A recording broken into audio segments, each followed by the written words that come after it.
Good afternoon and thanks for joining us. Canada's premiers are in Ottawa taking part in 2 days of meetings with the economy, affordability and trade set to top the agenda. Prime Minister Mark Carney is expected to have separate meetings with some of the leaders today ahead of a meeting with all of the premiers tomorrow. The gathering comes ahead of negotiations to renew the Canada-US-Mexico Agreement, or CUSMA, which is set for its first formal review this summer. Compared to the former leader of the Liberal government, Saskatchewan Premier Scott Moe says he's seen a change in tone from Prime Minister Carney, which has helped move provincial policies forward. We're seeing, collaboration from our province and a new tone with respect to using some of our international relationships that we've been able to build over the last number of years in China. And I'd say you probably look to India in the not too distant future for some additional opportunities. That was simply very difficult to happen before. Provinces and territories are expected to talk about shared priorities such as infrastructure development and energy. Saskatchewan is broadening its nuclear horizons. The province announced it is now looking at large nuclear reactor technologies in Saskatchewan. The province has identified 2 sites near Estevan to build the province's first small modular nuclear reactor. But as that work continues, the province will explore building a large-scale nuclear reactor, starting with picking a technology before a site and then clearing all the necessary regulatory hurdles. Crown Corporations Minister Jeremy Harrison says getting it online could take at least 20 years. But whether it's modernizing Saskatchewan's grid or selling power abroad, he sees this as an opportunity to take advantage of. As we move towards nuclear baseload generation, the home of over a quarter of the world's uranium supply here in this province, we want to see value added to that commodity from that mine site to the reactor that's actually going to be producing power. And I think there's enormous opportunity for Saskatchewan. Harrison says Sask Power has shortlisted 3 designs and will work with the Bruce Power Company out of Ontario to help its application to the federal government. The plot of an upcoming Netflix series is not sitting right with those who have connections to the 2018 Humboldt Broncos bus crash. The currently untitled Netflix series is set to follow the story of a high school hockey team that's involved in a bus crash, leaving 13 people dead. In 2018, the Humboldt Broncos bus crashed on the way to a playoff game. 16 people died, 13 were injured. And the parent of one of the crash victims says the similarities between the 2 stories are hard to ignore, and Netflix's description, calling their series heartwarming, is where those similarities end. Is so far from the reality of what any of us is going through. I think that's completely unfair. And I worry that people who don't have a lot of knowledge of the reality are going to see that and go, oh, everybody's okay. But we're not. According to Netflix, the show is fictional and not inspired by any real-life events. Taking the stand on the second day of a Saskatoon murder trial, a police officer described the crime scene to be chaotic, people moving between rooms, a woman screaming, and a man covered in blood. 23-year-old Catlin Desjardins Kelly has been charged with second-degree murder in the death of 48-year-old Arden Panapakisik. Constable Aaron Anthony was the first officer to arrive 2 Avenue K North on February 10th, 2024. So this surveillance footage shows her cruiser pull up to the house. When she walked inside, Anthony testified it smelled like copper pennies. She found Panapakisik slumped over a washing machine, covered in bright red blood and suffering from a gunshot wound to the neck. She did CPR until paramedics got to the scene. Panapakisik was pronounced dead approximately 10 minutes after Anthony arrived.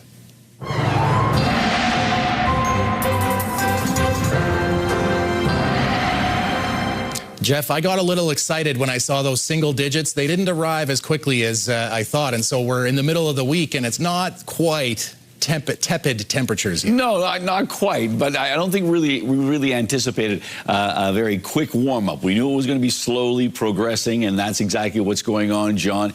And in goodness knows, it's going to be a lot nicer here by the time we get to the weekend as opposed to other parts of North America. It looks like we've got some very cold conditions and strange conditions, comparatively speaking. But yes, the polar vortex, that big blob of cold air, slowly moving out of Saskatchewan into Manitoba. It's still relatively cool on the eastern parts of the province, but some warm Pacific air making its way into Alberta, eventually coming to Saskatchewan, and then some pretty significant warm-ups and maybe some places on the plus side. So we'll talk about that later on.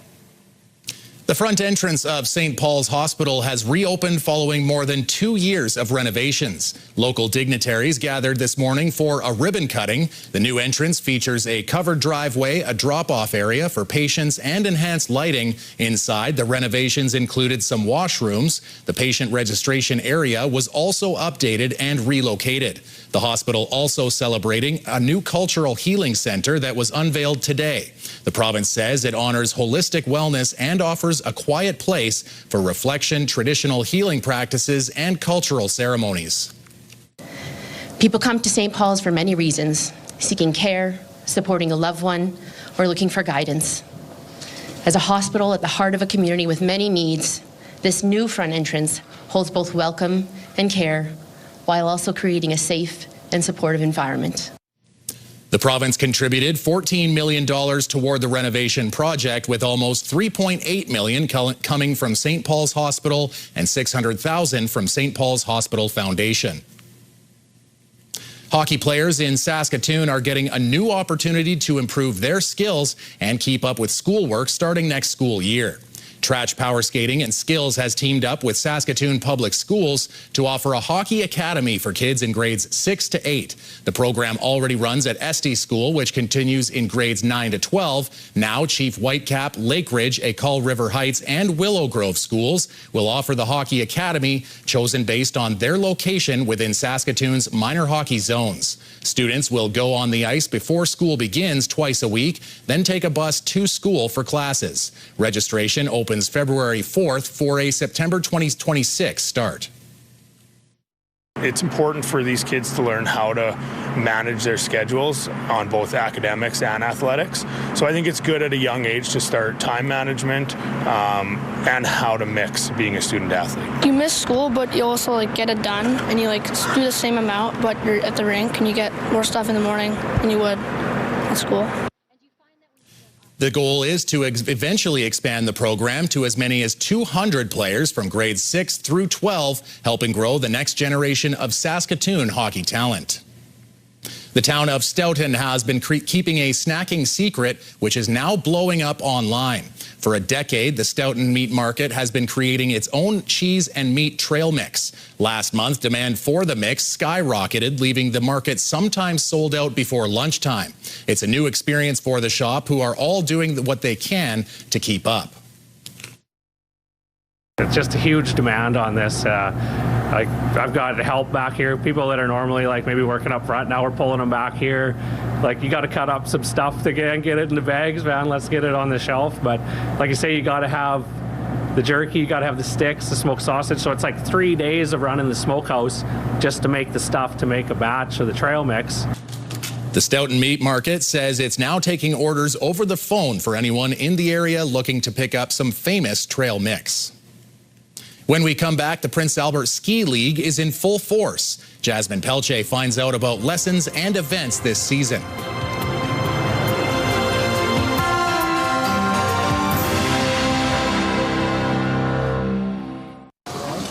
We are with Amanda from the PA Ski League to find out more about the organization and what they do during skiing season. So who are the league members? Is it an all ages thing? What are the kind of groups that are part of that? So we offer lessons from ages 6 to 99. But typically they stop around the 18-year-old mark, and we try to grab them for coaching. So when they get a little bit older to start to be skiers in our club, then we actually get them to go through a coaching program, and we hope to keep them around. What months during the year is the club up and active? We try to get running. The hill opens here early December, and we try to get on first snow. As soon as Nathan here at the hill tells us it's open, we're here that first following week, and we go right until the end of March, maybe the beginning of April if the snow holds out. If you were to take a rough guess, or maybe you have an exact number, how many members do you think are in the league? I actually looked it up today. So we're at about 50 members. So we run a Monday and a Tuesday program, and we're at 50 athletes. Yeah. Oh, okay. So like each coach has about 10 kids there? Around there. Yeah, it expands over a Monday and a Tuesday. So if you have something on Tuesday, you can come on Monday, vice versa. If you love to ski, you can come on both days. It's just all kind of what fits in your schedule. How does registration work then for the kids? So right now, online registration is like, I don't have it open, but if you want to contact me, I'll glad find you a home. So you would just have to contact our through Facebook. We have a Facebook page, paskileague@gmail.com. And we're pretty easy and accessible to find, and just send a message, and I usually get back to you right away. Does this ski league have any like competitions or events throughout the season? So we do have a number of athletes that, we start from Learn to Ski in our program, which is very new to some of our other clubs in the province. We are a Learn to Ski and also a freestyle club. We are planning a North Battleford trip, so we're going to pack up the kids and we're going to take them to North Battleford, get them on some chairlifts, there's moguls out there for our older kids to train on. There's a park out there, which we have an amazing park, so we're more about getting onto the moguls. And yeah, so that's coming up in February. And then we have a competition. Actually, we have some athletes going to Red Deer, Alberta this weekend doing some competition. Table Mountain has their Flatland, which is their freestyle group. They host a competition in March, and that's for all ages, and we really suggest that that's a great starter comp. And we have some athletes going to Twatna, Alberta for a competition, so we have them all over. So it's going to be a really fun season. Do you host anything here, or did I miss something? Sorry, there was so many things that you guys do. I was like, are any of them local? Yeah, so what we also like to do is we do a wind-up at the end of the year, and it's called our Candy Comp. So we put on a competition here with our athletes from both Monday and Tuesday evenings, and we just simulate what a competition would feel like on the slope sides of things. So it's kind of really nice. We throw candy at the kids. They get a prize from us, and it's just a really good opportunity because we're just kind of about community. So we'll do a few things like in the new year, we did a New Year's ski where we invited all the families to come. We roasted some hot dogs and just some more about the community, getting out with your family, enjoying this beautiful fresh air, because like this is a gem out here. We're so lucky to have this in our backyard. If somebody is looking to find out more information, where can they go for that? So our Facebook page has a lot. I do have a bit of a website, but for now, we post a lot on Facebook, and I do have like a little information. If you reach out to me, I'll give you all the information you need. We are planning our first ever music bingo for our fundraiser. So another way to get our communities out, get off these coats and these big warm mitts and our toques, and be able to have some fun. So we are having a community fundraiser for our club to raise some money, and we're having it on March 20th. So everybody's welcome, and that's in and around PA. You can reach us out at our email or our Facebook page for tickets. Anything else? That is everything. Great. Thank you for having me out here. Well, thanks for inviting me. Jeff has a look at the weather forecast coming up. After that, new research that may help detect Alzheimer's years before the symptoms appear.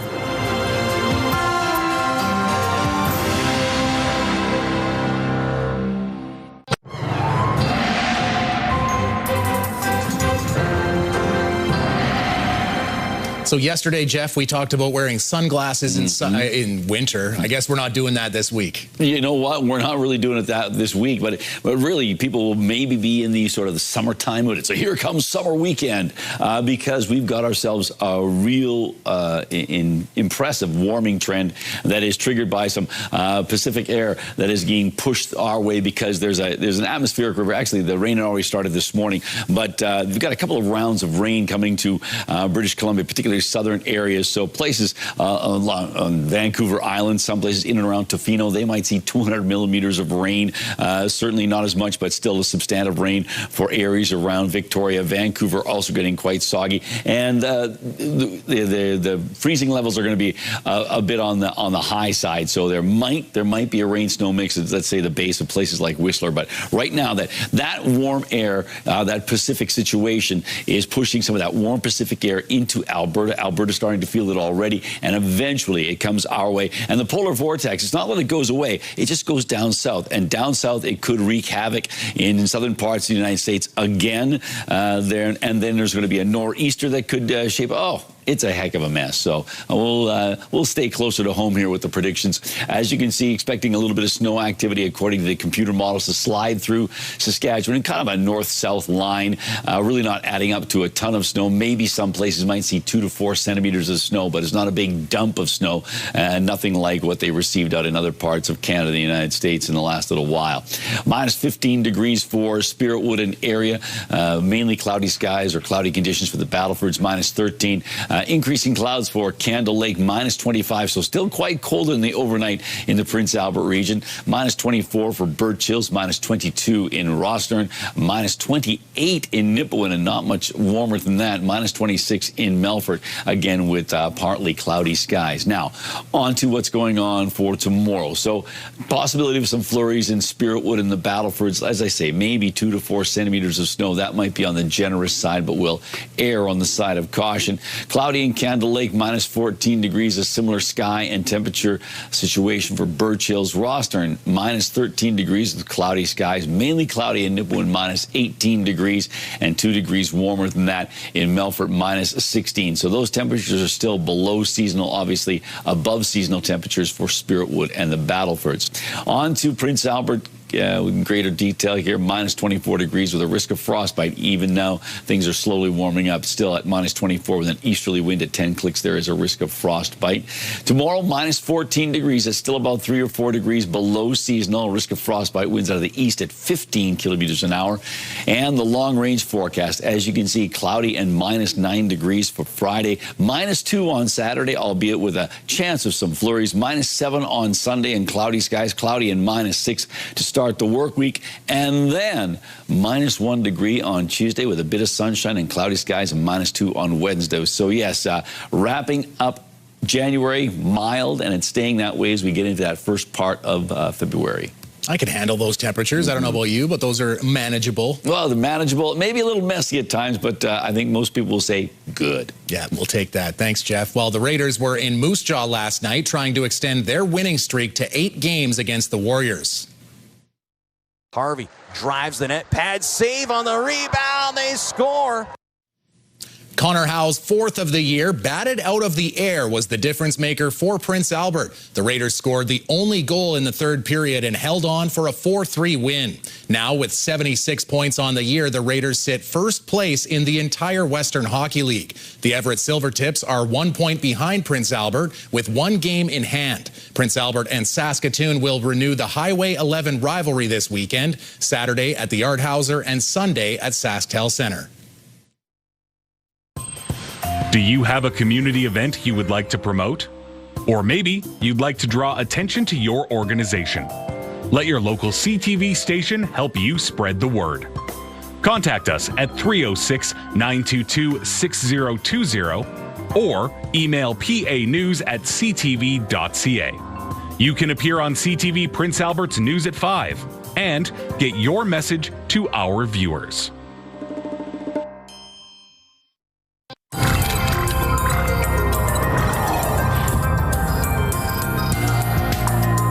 The way older adults navigate on the roads could hold the key to detecting Alzheimer's disease years before symptoms appear. That's according to new research from the University of Calgary. Jacqueline Wilson has the details. I've always enjoyed driving. About 10 years ago, 67-year-old John McCaffrey was diagnosed with mild cognitive impairment and frontotemporal dementia. He still drives and wants to keep doing so safely. I go out walking in parks every day, and so I go driving to the park, and it enables me to also contribute to the household. For 8 weeks, McCaffrey had a sensor attached to his windshield, gathering data for a University of Calgary research team, which is analyzing driving patterns to predict early dementia and Alzheimer's. For me, an assessment of my driving skills was the most important thing. Saya Bayat is a research co-author. Her team at UCalgary's Health City Lab worked with the University of Washington to analyze the driving patterns of over 100 people aged 65 to 85. They developed a new route complexity metric. It tracks a digital fingerprint of how we navigate behind the wheel. Driving is very complicated. You might not think about it that way, but it involves a lot of different systems in our body. So it involves function, it involves memory, it involves decision making and planning. So we thought looking at driving as a real-world behavior can give us a window into brain health. The study found drivers with early-stage Alzheimer's often shift to simpler, more direct routes. We found that people at very early stages of Alzheimer's disease, so these are people who don't have clinical symptoms of Alzheimer's disease yet, show that they prefer to take routes that are less complex as they age, and we didn't see that in people who didn't have signs of Alzheimer's disease. Researchers hope this data will eventually complement clinical tests, allowing for earlier interventions and treatments. Jacqueline Wilson, CTV News, Calgary.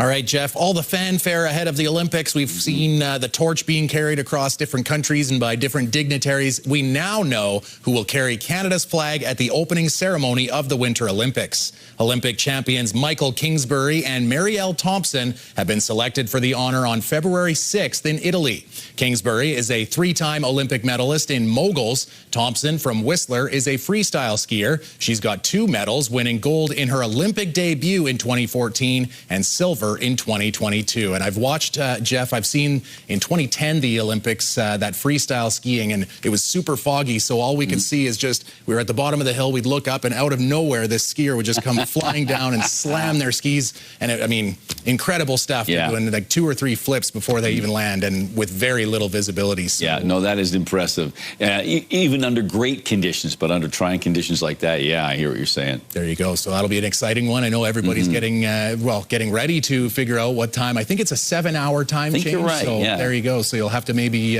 wake up early if you want to see certain events, or stay up late if you want to see others. One of the two.